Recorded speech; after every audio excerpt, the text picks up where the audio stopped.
All right, hello and welcome back. It's your boy Hank Hackerson at Hank Hacks Hackers, and today is going to be day one or episode one of our security engineer pathway.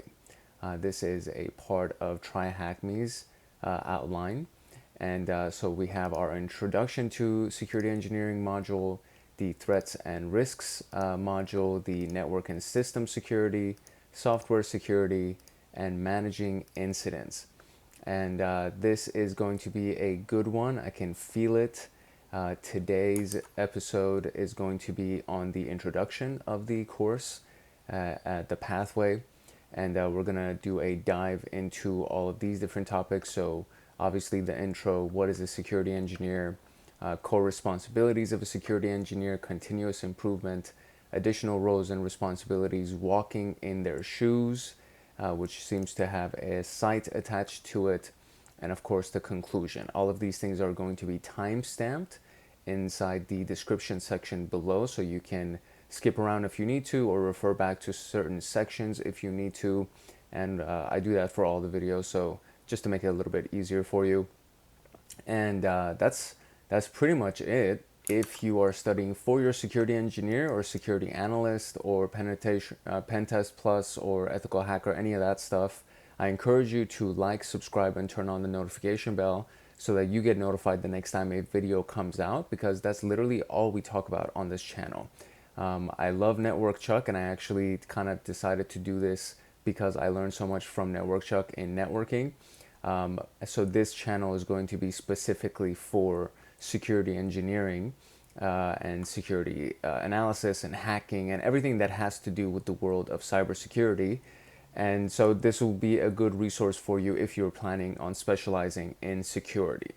And of course, we'd love to have you as a part of our community. It's been a beautiful growth spurt that we've had over the last month and a half or so that we started the channel, and it's been growing really, really well. And I'm very humbled to have everybody join the community, and it would be amazing to have you be a part of the community as well.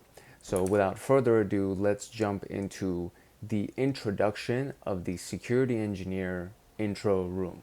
Security engineers form the backbone of an enterprise's cybersecurity posture. We're going to go into the intro of the role, learn the day-to-day activities of a security engineer, and obviously it's recommended that before we go into this, we do the pre-security path, which I believe I have done. And yeah, I think I have done this, network fundamentals and a lot of all these things. I don't know, I don't think I've done the videos on these. So just to be a little bit more efficient and to kind of flex your research muscles a little bit, give you a little bit of homework. What I'm going to do is I'm going to show you exactly what the topics are inside of the pre-security pathway, because it's mostly reading material. It's nothing that I'm going to really share with you as far as lab work and stuff like that is concerned. And a lot of this stuff you can Google and watch a couple of YouTube videos and understand what's going on. I would prefer to keep all of the recordings on. This is pre-beginner. This is like pre-kindergarten. You know what I mean? This isn't even beginner stuff. So I would at least like to focus on the beginner, intermediate, and advanced stuff, and then this stuff you can actually go and research for yourself. So this is what we got. We got for introduction to cybersecurity. So there's offensive security and there's defensive security. It's also known as red teaming versus blue teaming. And then there's the careers in cybersecurity. All of these things you can Google and you can watch a couple of videos on, and they're very, very basic, fundamental overview type stuff. The next one is network fundamentals. So what is networking?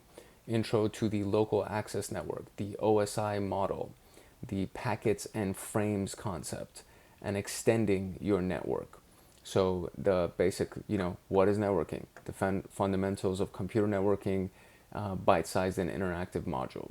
Introduction to LAN, so some of the technologies that are used to power private networks, local access networks.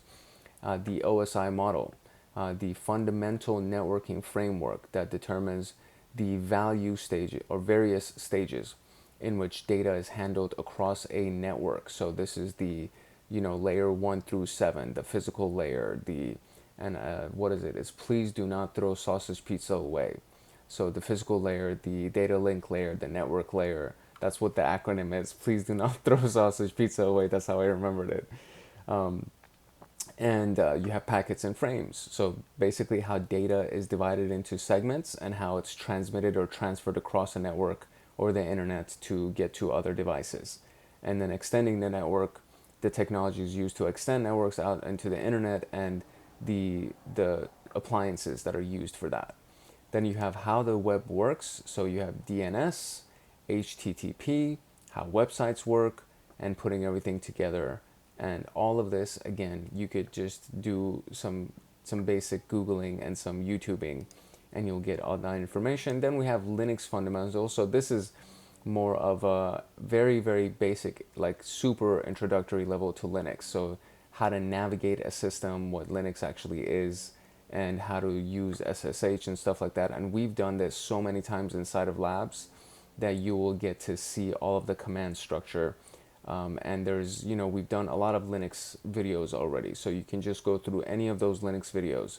And there's an entire playlist that's dedicated to Linux. So you can go through the playlist and learn a lot about the command line structure, as well as how to navigate the systems, and even how to, of course, penetrate these systems. And then the same thing with Windows. Chances are that you've already used a Windows system at some point in your life, so the fundamentals should already be there for you. But then you have just things like the NTFS file system, the user access control panel, things like that, the Windows desktop, you know what I mean? It's a fundamental. These are fundamental stuff about computers.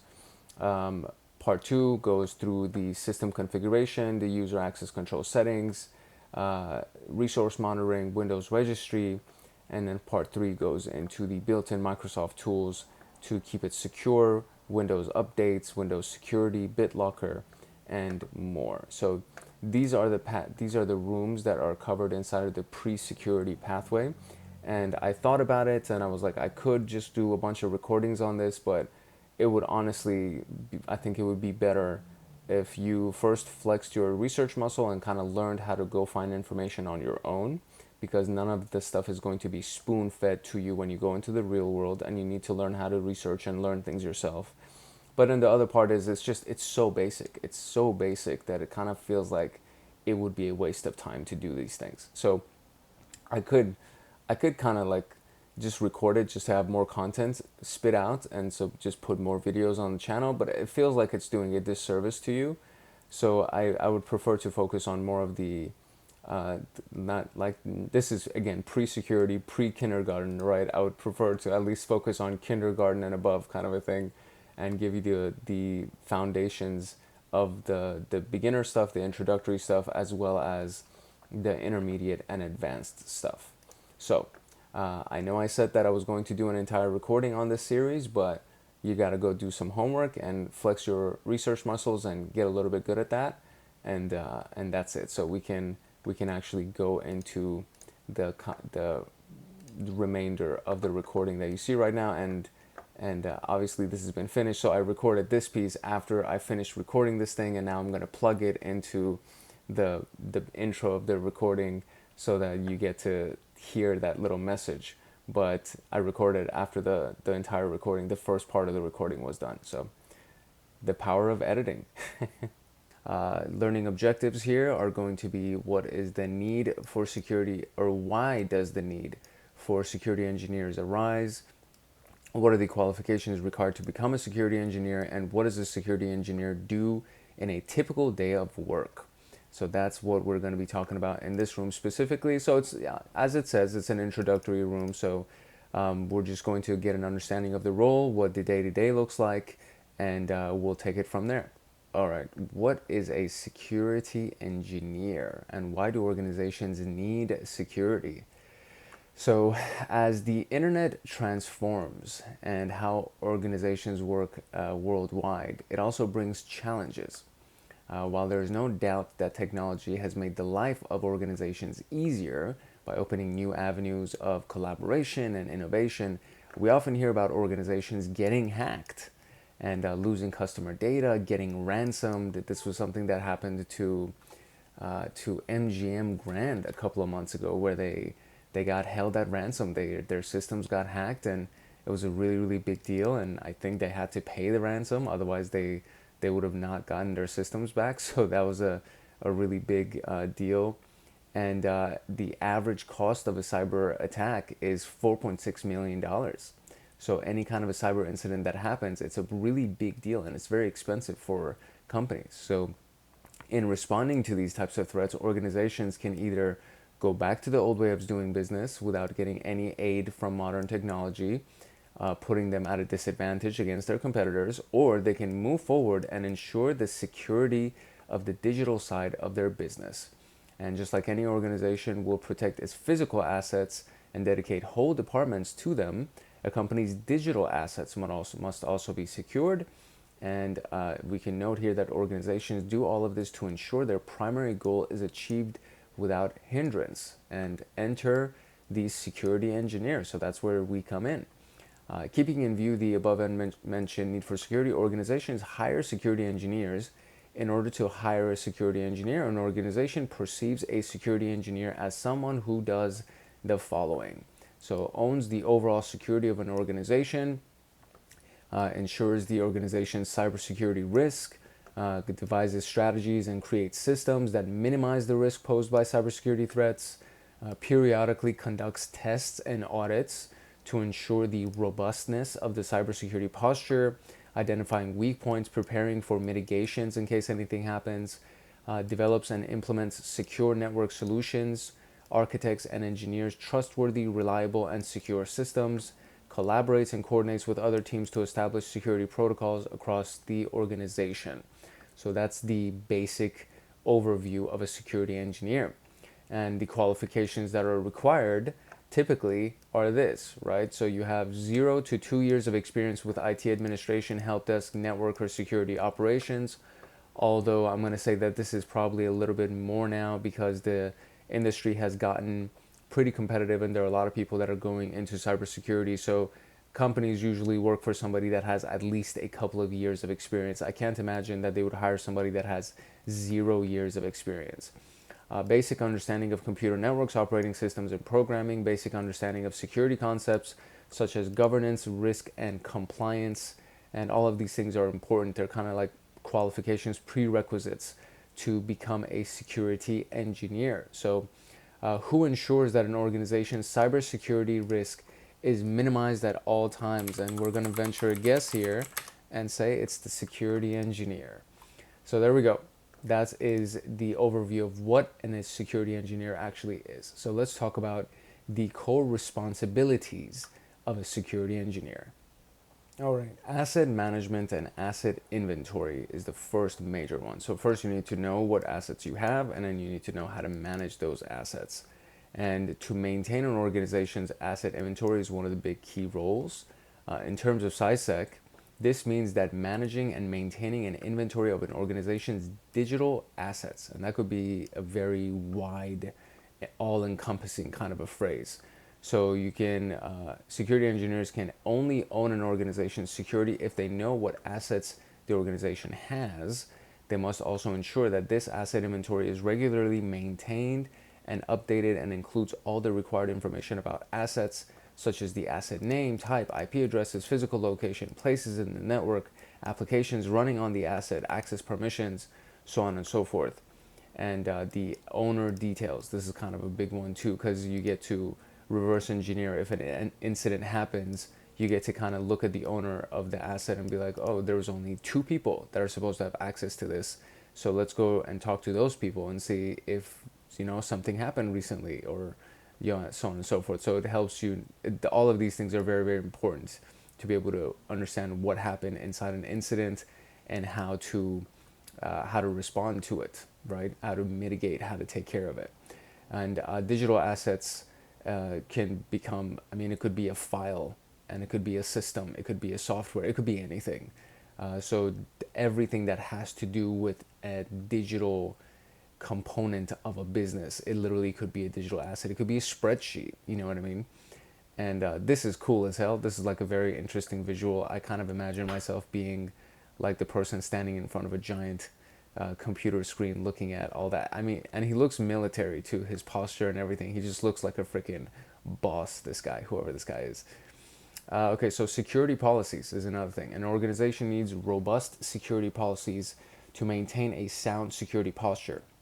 A security engineer helps their organization create security policies based on established security principles.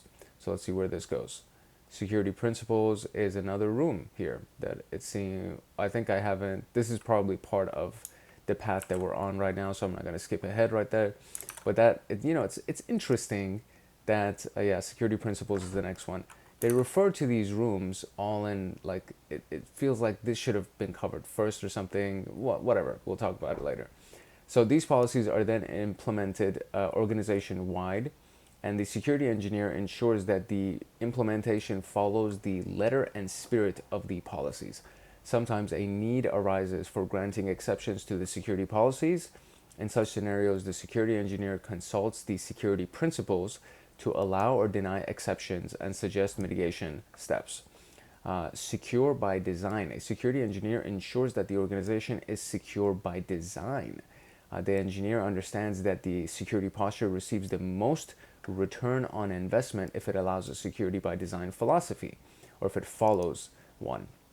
This means that the security engineer takes steps to implement a secure network architecture, and the room is coming soon, ensures the organization's Windows, Linux, and Active Directory are hardened, meaning they're secure, all the vulnerabilities are patched, so on and so forth.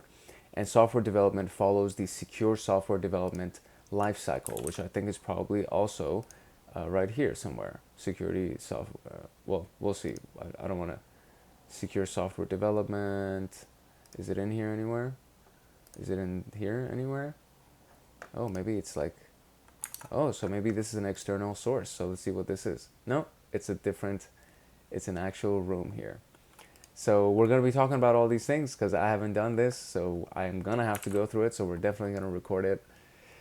And yeah, so last is security assessment and assurance. While securely designing the organization's network and infrastructure might be an excellent first step, a security engineer understands that their job is far from done.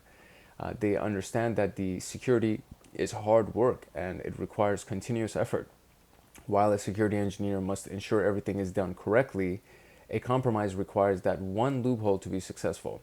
Yeah, that's basically it. Just one loophole, and you can get into the system and crash the entire thing. So to mitigate risks from a continuously evolving threat landscape, a security engineer plans to conduct regular security assessments, audits, red teaming, which is offensive security, basically attacking the organization with, obviously with permission and everything.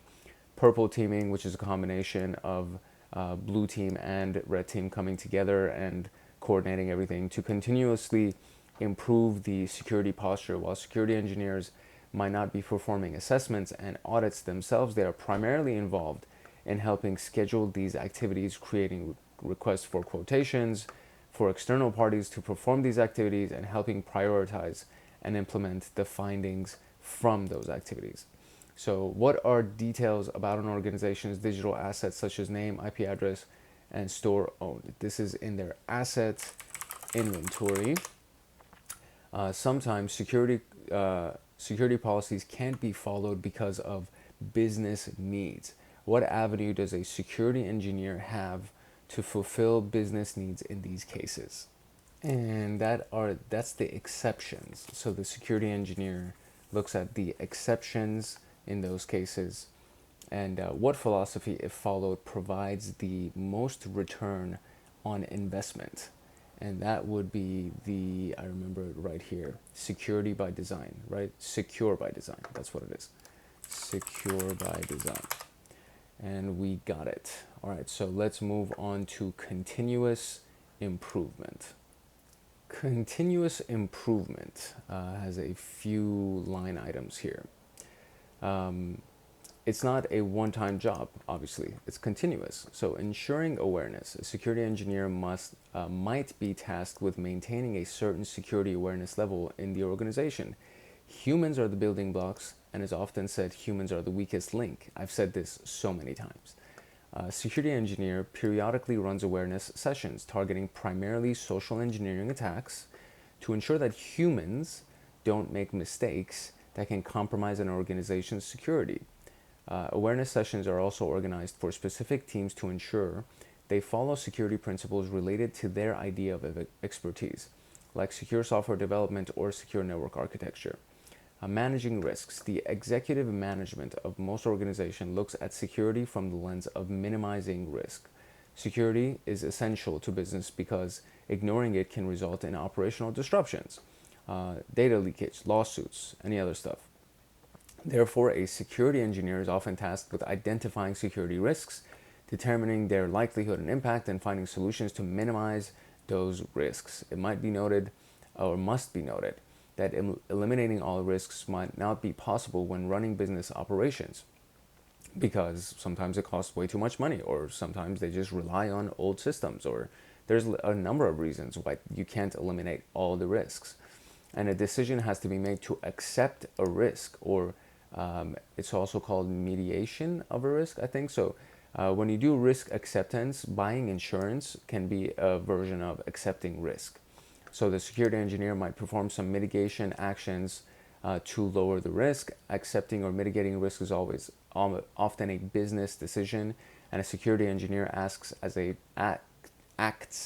trusted advisor of the management that helps them take this decision by providing subject matter expertise. Let's take an example of an organization that uses a database software for its supply chain that runs on a vulnerable version of Linux. This software is essential to the organization's operations. Updating the software so that it can run on the latest OS version that is not vulnerable without impacting operations might take a significant effort, maybe more than a year. It will require engagement with the vendor who has not yet tested the software. Deploying the software without testing on the latest OS version will risk causing problems in their operations. In such a scenario, the vulnerable OS version poses a security risk. A security engineer might suggest mitigating the risk by hardening the OS through additional controls and adding a reverse proxy in front of the vulnerable system to avoid exposing it to the internet. While these steps will not eliminate the risk, they will significantly reduce it without affecting the organization's operations. Change management. Organizations keep evolving with time, which also results in changes in their security posture. To ensure a robust security posture, the security engineer keeps track of changes in the organization's digital assets that can affect the security posture and take measures to improve the security posture with the organization's evolution. Let's assume an organization wants to upgrade the e-commerce module of its website for corporate customers. The new module will require risk assessment, penetration testing, and vulnerability assessment before integrating the website. The security engineer will ensure that all these requirements are fulfilled and that the integration will not introduce security vulnerabilities. Furthermore, it will also be ensured that the new module follows all the security policies and guidelines laid out by the organization. And then we have vulnerability management. The threat landscape is continuously evolving, obviously, so new software versions are released, vulnerabilities are found in older versions. The security engineer's job is often includes monitoring vulnerabilities across the organization and planning to patch or minimize those risks. Vulnerabilities are generally patched according to severity, and we're going to be talking about that in the vulnerability management room. And compliance and audits. So, just do audits, maintain compliance with regulatory environments. There's a lot of different regulatory environments. PCI is for payment card processing, payment card information. HIPAA is for health information. SOC 2, ISO 27001, NIST 853, and more. And you'll see that a lot of organizations, when they're hiring a security engineer or anybody in security, they'll typically list the types of regulations and compliance that they deal with in their company and stuff that they want you to be aware of and at least have worked with before. So this is a big deal. Like most things that you do in security are going through the filter of compliance and audits, because you're dealing with customer information, identifiable information, card information, health information, depending on what organization you're in and what kind of business you're in. So this is a big one right here. It's not that big of a paragraph, but this is a really, really big one. This is an important one right here. What is considered the weakest link? Humans.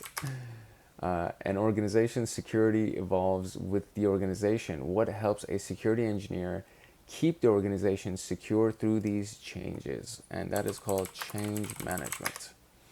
And just like that, we are done with continuous improvement. So let's talk about additional roles and responsibilities of a security engineer. Managing security tooling. A security engineer might sometimes be required to configure or fine-tune security tools, such as security information and event managers, firewalls, web access firewalls. I think that's what that stands for.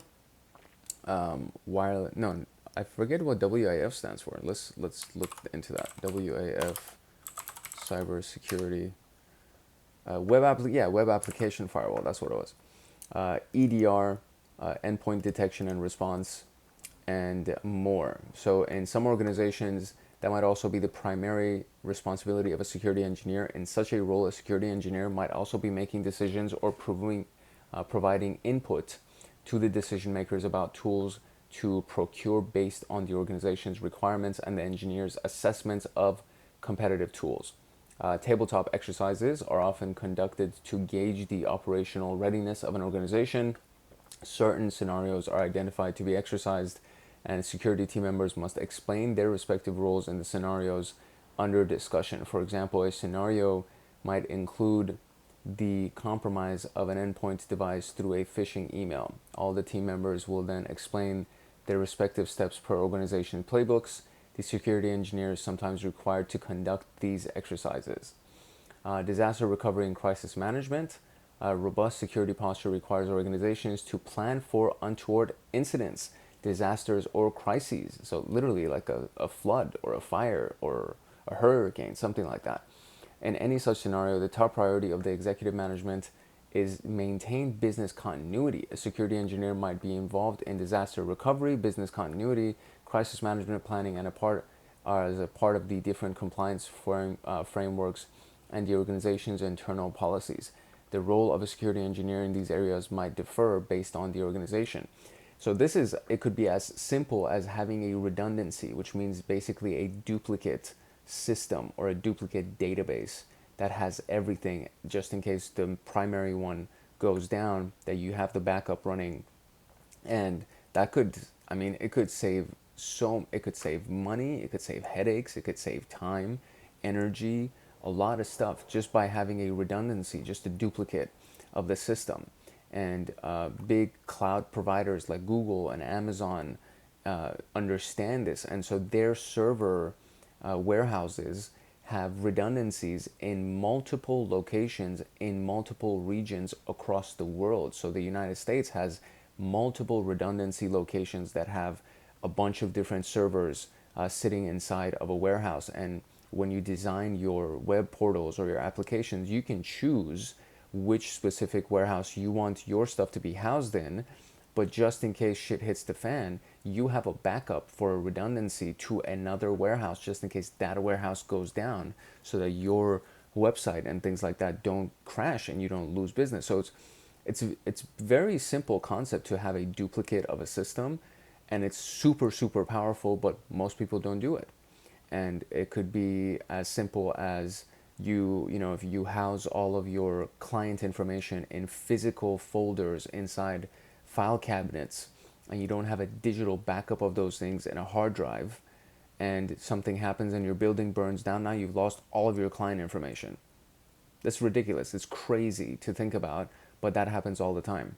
Because for whatever reason, the thing is, like, having a physical version of the information is actually really safe against digital attacks, right? Because nobody can go, unless they get in the building, they won't be able to get access to the client information. So a lot of companies rely on the physical data, but then not having a backup of that is kind of ridiculous. So the way that you would do the backup is do a scan of all of those documents, put it inside an external hard drive that doesn't plug into, it's not automatically installed on a machine, and it can be unplugged and put inside a safe. You know what I mean? And so that way you have a physical backup of your physical files, and that physical backup is now inside a digital hard drive that if anything happened to those papers, to those documents, then you have a physical backup, but that hard drive is now also secured in either a safe deposit box at a bank or inside a fireproof safe in your your headquarters, something like this, you know what I mean? And it's basic, it's very basic, but having that redundancy could save you so much time and money and headaches and all of that stuff. So what is a theoretical exercise carried out to gauge the operational readiness of an organization from a security point of view? And this, I want to say, it's called the tabletop exercise. Yeah. What is the priority of the management in case of a disaster or crisis? I'm going to say it's either business continuity or maintain continuity. Business continuity. There it is. Okay, so there we go. That is it for additional roles and responsibilities. So now let's walk in the shoes of a security engineer. We're going to launch this site, and we're going to go through an exercise and capture a flag at the very end of it. So let's read the scenario here. While performing their duties, security engineers must consider various aspects of running a business apart from keeping it secure. These considerations may include business operations, cost, ease of implementation, ease of use, and more.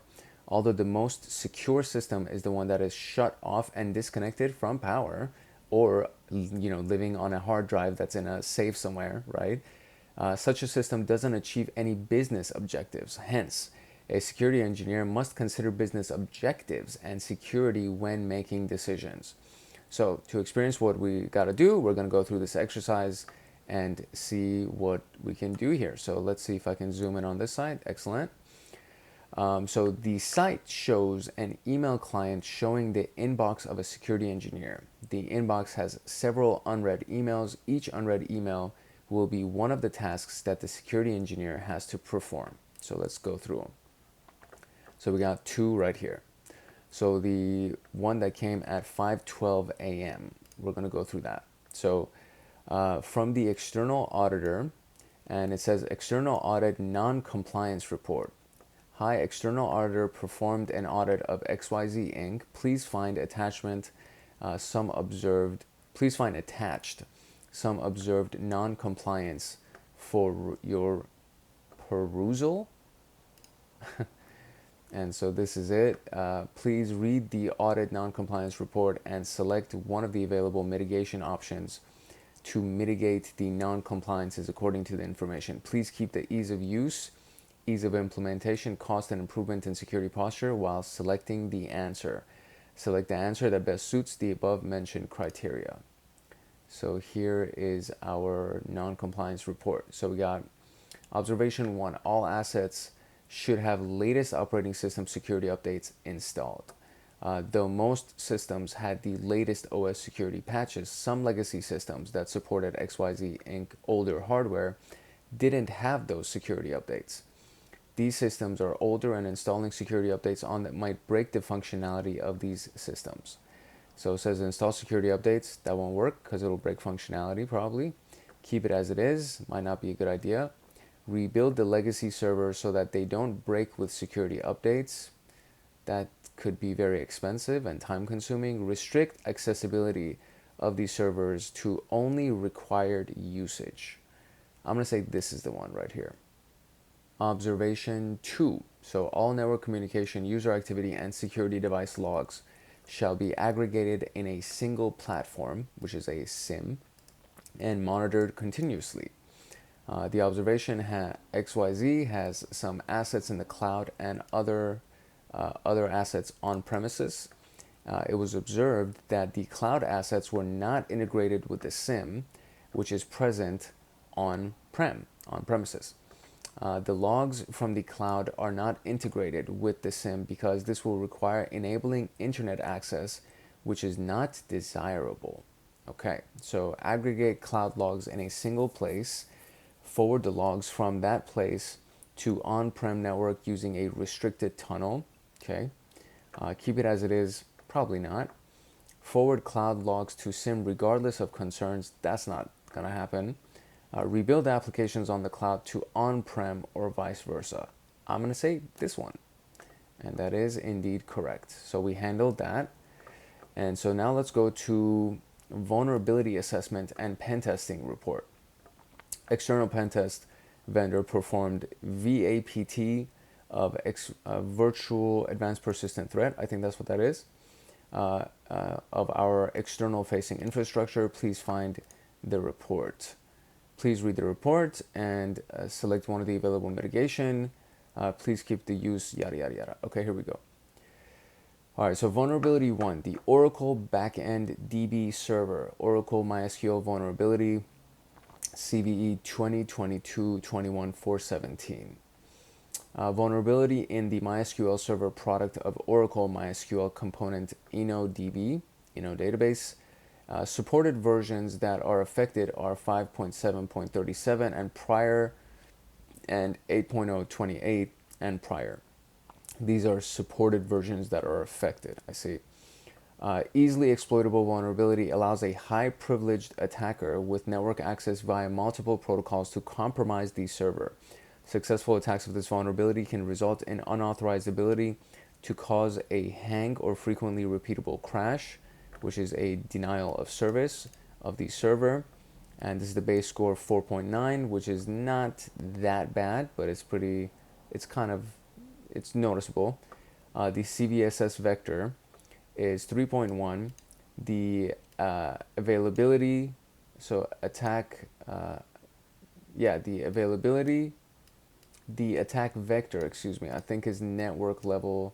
The attack complexity is low. The permission required is high level user. The user interface is the network. And okay, so I had to actually Google this because I could not fill in a lot of those acronyms. So this is basically what the metrics are. So we have the attack vector, attack complexity, the privileges required, the user interaction, the scope, confidentiality, integrity, and availability impact. And then you have the temporal metric group. So exploit code maturity, remediation level, report confidence, and modified base metrics for the environmental, confidentiality, integrity, availability. So if we go and look at this, let's go here. So we are looking at the attack vector is the network, attack complexity is low, right? Attack complexity, and let's actually go here and kind of look at it. So the attack vector, we have the network, which means you just have to be on the network, is bound to the network stack, and the set of possible attackers extend beyond the other options listed below, up to and including the entire internet, so they can get on your system from the internet. The complexity is low. Specialized access conditions or extenuating circumstances do not exist. An attacker can expect repeatable access when attacking the vulnerable component, which means it's easy to attack it. It doesn't require a complex attack. The privileges required are high privileges, so that we can already kind of assume that. The user interface is N, so high privileges. The attacker provides basically admin privileges. User interaction was none in this case, so the vulnerable system can be exploited without interaction from any user. That's not good. And then we have the scope, which is U, for in this case unchanged. An exploited vulnerability can only affect resources managed by the same security authority. In this case, the vulnerable component and the impacted component are either the same or both are managed by the same security authority. Okay, that's all of these things seem to be really bad. The confidentiality impact, the integrity impact, and the availability impact. So N, N, and H. So N is none, so no confidentiality impact. Integrity is none, no integrity impact. But the availability impact, which is a denial of service, so that's what we're concerned with, because if they do anything and it's a high availability impact, meaning that you can lose availability of your resources and your assets. So the recommended solution is to upgrade to the latest version of Oracle MySQL, and we can download the upgrade from there. So Restrict accessibility of the server only through VPN or internal network. That could be strong. Keep as it is, not a good idea. Rebuild the server is going to be expensive, complex, takes a lot of time. Patch the vulnerability. So let's see. Is there anything that says that they can't patch it? I would patch it. I think that's what I would do. Oh, I see. Okay, so then we would do this. I don't know why we wouldn't patch it. In addition to the, so here's the next one. OpenSSL, the C rehash script allows command injection. Okay, that's not good. In addition to the C rehash shell command injection identified in CVE 2022-1292, further circumstances where the C rehash script does not properly sanitize the shell meta characters to prevent command injection were found by code review. When the CVE was fixed, it was not discovered that there were other places in the script where the file names of certificates being hashed were possibly passed to a command executed through the shell. This script is distributed by some operating systems in a manner where it is automatically executed. On such operating systems, an attacker could execute arbitrary commands with the privileges of the script. Use of the chash script is considered obsolete and should be replaced by the OpenSSL rehash command line tool fixed in 3.04 and affected on these systems. So 3.0, 0.1, 0.2.3, fixed in OpenSSL 111, affected in 111-1110, fixed in OpenSSL 102 ZF, affected 102 and 102 ZE. So recommended is upgrade to OpenSSL 102 ZF, download and apply it from here. These are the instructions. Upgrade to OpenSSL 111, download and apply. Upgrade to OpenSSL 3.04, download and apply. So we're now going to rebuild the server. We're not going to keep it as it is. Patch the vulnerability, restrict accessibility of the server only through VPN or internal network. Again, I can't see how this would affect their system if they just upgraded and patched it. So why would we not do that?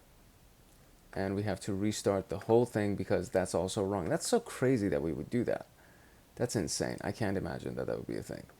Oh, and I have to do the whole thing again. Okay, so I'm going to do the auto observations and then I'll come back to this thing.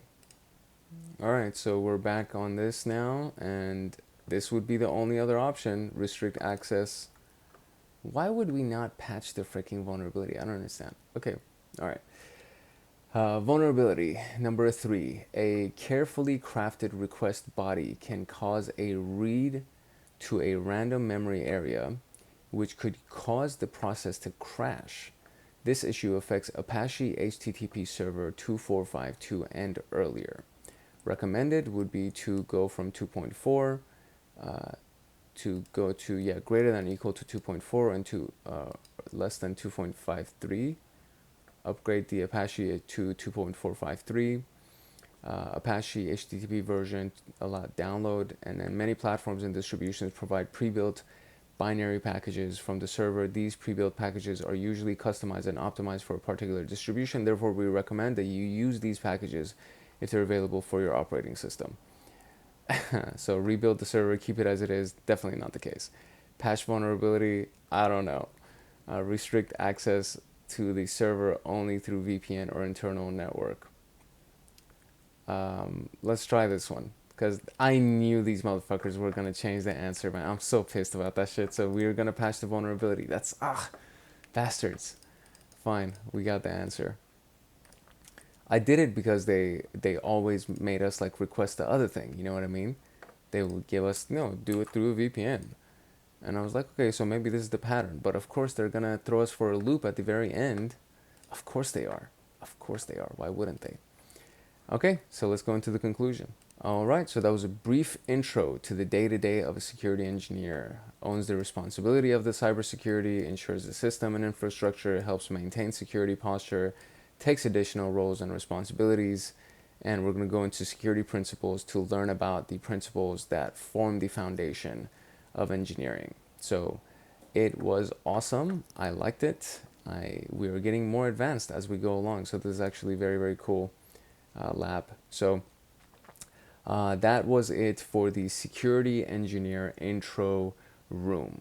If you are studying to become a security engineer, or you want to be a security engineer in your role, or if you want to be an ethical hacker, pen tester, security analyst, any of those things, I encourage you to like, subscribe, and turn on the notification bell so that you get notified the next time something comes out. Drop a comment if you have any questions, or if you just want to say hi.